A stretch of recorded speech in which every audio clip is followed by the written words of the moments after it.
having an argument with my guys, Tim Duncan versus Shaq. Me personally, I'm taking a Diesel. Puts pressure on defense and is a good rim protector. So I'm it's Tim taking Duncan. Shaq as well. I'm taking Shaq as well. Tim Duncan put pressure on the defense is a good rim Let's take protector too. Actually, let's take a he's a vote. better Who rim who got protector. who has Diesel? Okay. Wow. I got I that. don't really think twice. No disrespect to Duncan, but Yeah, no doubt, no doubt. Chill. You have Tim Duncan better than Shaq? Yeah. Be I don't. It's not crazy. It's not crazy. Be to on say. family. Be on family. Maybe that's what it is. Maybe he's like, I know Shaq. Could have been so much more. I don't think it's crazy to say Tim Duncan over Shaq, but for me, yeah, I got Shaq, and I don't really. Yeah. I don't care about I don't really hesitate. Some people, they so good when they good. All them extra years Tim Duncan got. Hey, shout out to him, I guess. You were 7 foot I tall. keep trying to tell people that Tim Duncan longevity stuff is a gimmick, but it's That's cool. what I'm saying, bro. Like we gonna get to the bottom of it one day, but Yeah, that longevity stuff is a gimmick. 07, When it comes to Tim Duncan, it's a gimmick. Yeah, that longevity. Tim Duncan's longevity is gimmick longevity. Like the idea that his longevity just clears Shaq's. When Shaq came into the league, like Tim Duncan did, top 10, top 5, whatever you want to say, and he was all that until 2005.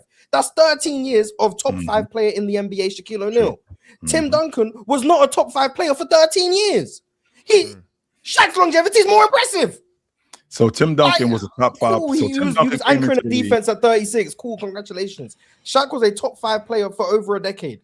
Tim Duncan wasn't. By 09, like, are we talking about Tim Duncan top 5? No. Like, so now So that Shaq showed up in longevity, Shaq showed up in 92. So in 2007 or 2005, he's still was a Shaq top 5 player in the league. He's still a top 5 player in year 13. That's so when he Duncan came showed second in MVP voting, right? He did come second in Steve MVP Nash. that year. Yes, Yeah, sir. first And year in Miami. Yeah. And Steve Nash. I want to make sure that I'm not Steve Nash. I'm sorry.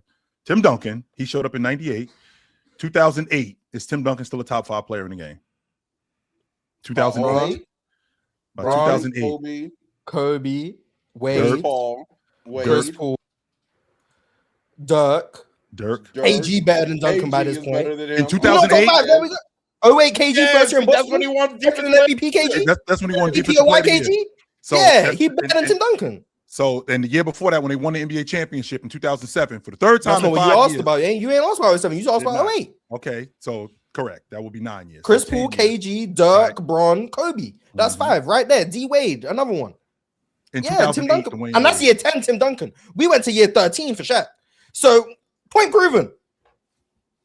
Even with that, shout out to Tim Duncan's little gimmick longevity. It's cool. It's cute.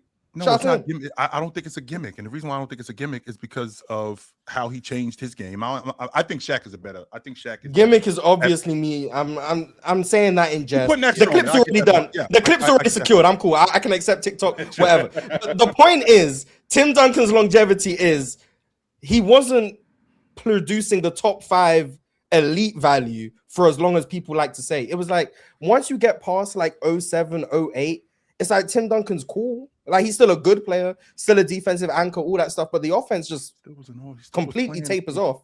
Tim Duncan's not that same level of guy anymore. That's what I'm saying. So when we're like, oh, Tim Duncan's longevity, it's like, yeah, he played so long, but he wasn't producing like the elite value that you expect from a player of top 10 all-time caliber to be attributing that to longevity. In my humble opinion, that's what I'm saying. So when I think about Tim Duncan, okay, sure that they lose in the playoffs in 2010. I want to say that he had the knee injury and they lose to Memphis in 2011. But yeah, was it 2011? I'm sorry, 2011. They end up losing to an 8 seed. Yeah, they ended up losing in the first round of the playoffs. I mean, he's still, if you think about him, to your point, you're talking about Shaq being the top 5 player in the game. Tim Duncan had changed his game, and Tim Duncan has changed his game because of the emergence of Tony Parker. Tim Duncan had changed because he was declining. Well, no. Now, there's a difference between declining and preserving. Those two things are not the same thing. No. So Shaq was also declining, but didn't change his game. No. Tim Duncan, on the other hand, because he was, to your point, declining, he changed his game, which preserved him to play longer at a higher level. Now, I can appreciate the logic of Shaq still being a top 5 player in 2004, in 2005, right? I can appreciate that. But Tim Duncan, when he changed his game to be more of a defensive anchor, but still be a bucket getter, but you still can run the offense through him and still be a high-value offensive player, and still at that point in 2010 being arguably a top 5 defender in the game, which is something that Shaq wasn't at that point. I mean, I have to consider Tim Duncan in terms of his longevity because he was still doing that when we even get deeper into his career. So when we get to 2012, when we get to 2013, when we're competing for NBA championships, he's still doing that, playing at that high level defensively, but still being viable on offense. And when I say viable, I don't mean that he's just a throw-in. No, I mean that he's viable enough where we can still run offense through him. He could still be a 17, 18-game bucket getter at that point. And in the playoffs, it can go up. But I think that what changed was the fact that, and I have to commend Tim Duncan for this, the fact that Tony Parker emerged into what he emerged to, the fact that Ginobili emerged into what he emerged into, and for him to take that step back and be more of an anchor on defense, be more of a hub on offense, be more of a pick and pop big, and let these guys shine the way that they did. I mean, I think that says a lot about Tim Duncan in his game at that point in terms of longevity. Yeah, I'm not saying nobody is saying that he wasn't an impactful winning player past. He was Dylan Brooks. That's what he was Dylan Brooks. Yeah, he was culture changer. He was a good player. He was an impactful player, absolutely. But to me, in Mars, that doesn't usurp Shaq's 13 years of dominance. It just doesn't. To me, Shaq was at their best. I think Shaq is clearly better than Tim Duncan. I think. Do you agree, Chill? 2000 to 2002. In 2003, we could have a real conversation about Duncan being better than him.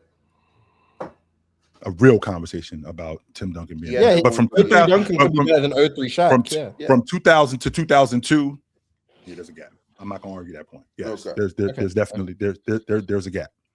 Yes. And so Shaq, even though Tim Duncan was awesome during that time, I want to make sure that we clear. He was a top 3 player, top 2, top 3 player during that time. Yeah, Tim Duncan was great, absolutely. But Shaq hit higher heights, and to me and Mars, we think he sustained that level of play long enough to overdo Tim Duncan's Rudy Gobert year. Did he? But did he hit the heights that he hit? So would you rather it be this for 3 years as opposed to this for 8 years? Because that's what I felt like. That's what Tim Duncan was. I felt like Tim Duncan. I would argue Tim Duncan's peak was even shorter lived than Shaq's. You think so? Tim Duncan, 02 and 03, Tim Duncan isn't replicated outside of 02 and 03. Is that peak? What other years does he have like that? But here's the difference though. And again, I'm glad you brought that up, Mars, because I think that was around the emergence of Manu Ginobili and Tony Parker. When those guys played next to Kobe Bryant, and exactly. So that's the point. Chill. If you're still that level of offensive player, it doesn't matter who's emerging around you. The offense is still going to be ran through you because you're that level of offensive player. Which it was ran through Tim Duncan still, but Tony Parker had the ball more, and Tony Parker being a better downhill guy. By the time we get to like 09, that to me that offense is not ran through Tim Duncan anymore. We're starting to get way more pick and roll with Tony Parker, and that's actually when he started having like career years in the regular season. I'm thinking like around, but after the year after they won the championship in 2005, right? The year after they won the championship in 2005, Tony Parker, I felt like he had gotten outplayed by Chauncey Billups. However, then after that next year, I felt like he started to get better. And then Tim Duncan, who was still playing at a top 5 level at that point, 2006, 2007, I still felt like he was playing at that level, losing to Dallas, losing to, who did they lose to in 07? But I still felt like I still felt like offensively. 07, they didn't lose. They won the NBA championship. That's right. Yeah, 07, And I still felt like he was playing at that level. Shaq, on the other hand, to your point, yes, he was playing with Kobe Bryant, and it was the butting of the heads. Tim Duncan didn't do that. Tim Duncan actually stepped aside and let Tony Parker be Tony Parker while still playing at a high level.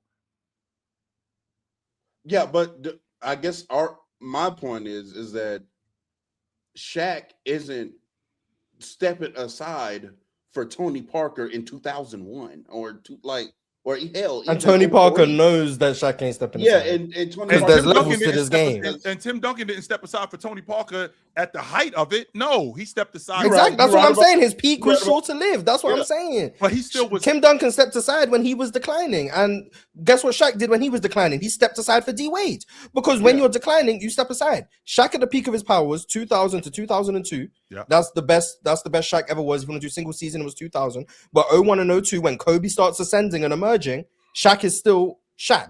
That's what he is. Tim Duncan's peak 02, 03. If you want to throw 04 in there, I would listen. I would probably agree with you. Yep. So those 3 years, quite clearly, in my opinion, Shaq from 2000 to 2002 is better than Tim Duncan from 02 to 04.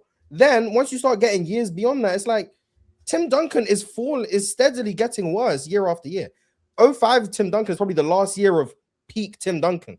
06, 07, 08 Tim Duncan is not even close to peak Tim Duncan. The same way that 04 and 03 Shaq isn't close to peak Shaq. Like the idea that Tim Duncan just kept his peak level for longer, I don't agree with. Like his peak, once he started dealing with knee injuries and he started dealing with he was dealing with a foot injury in the 05 playoffs. Once he started dealing with those things, he declined too. Like Shaq's peak and Tim Duncan's peak were quite similar in length. And then their primes were also, Shaq's was probably longer in terms of being a top 5 caliber player. What Tim Duncan has is that he was effective beyond his prime in a way that Shaq wasn't. And I think that's a testament to longevity. That means something. I'm not saying the only thing that matters in conversations are how good were you elite. I mean, how long were you elite? Tim Duncan being productive from 09 to 2012 before this freak emergence again in 2013, where he just ramped back up to a top 10 player. I don't know what happened. But Tim Duncan in 2013 just became a top 10 player again. Shout out to him. And Shaq didn't have that. Shaq didn't have that when he was going to Cleveland and Phoenix. He wasn't producing like that. So that's a credit to Tim Duncan. But Shaq, from both of them from day one, both of them were top 5 players from day one. At worst, like 7th in the league. Shaq maintained that. Let's wrap this one up after you're done, Marcel. Shaq maintained that until 05. Tim Duncan maintained that until about, we'll say 07, the last championship. And then he's no longer a top 5 guy until the end of his career. So, like, I don't think there's a major longevity gap to be like, I'm going to take Tim Duncan because of the longevity, when I don't think that longevity gap really exists. And Shaq clearly peaked higher and had a longer prime, in my opinion. So I would also think I would say that Shaq, because they both Tim and him and Tim hit the ground running. I would even say Shaq was better early too, in my opinion. Like 92 to he wasn't better than 99. Year 2 Shaq wasn't better than year 2 Duncan. No, he wasn't. No, sir. One won a championship, one didn't. You're not. Let's take the. It's not about just winning a championship. Tim Duncan came. Tim Duncan was nasty. Oh no, he was. Shaq was. I mean, Shaq came in year 2 averaging like 30. So I mean, Shaq was ridiculous. 29, 13, 3 blocks. I guess Shaq was ridiculous, but Tim Duncan was something else. But I enjoyed this debate going back and forth. I think these are 2 players that are so great. I mean, I got Tim Duncan 3 and Shaq 4 or 5, so it's like they're right next to each other as far as I'm concerned. It's the panel. Religion get built on cam. Where the check throw smoke and the host go ham. You ain't never seen hoop talk hit the raw. Every take got weight, every night we drop. This that barbershop. Courtside, worldwide tone. Welcome to the only show that really feel like numbers jumping like the score.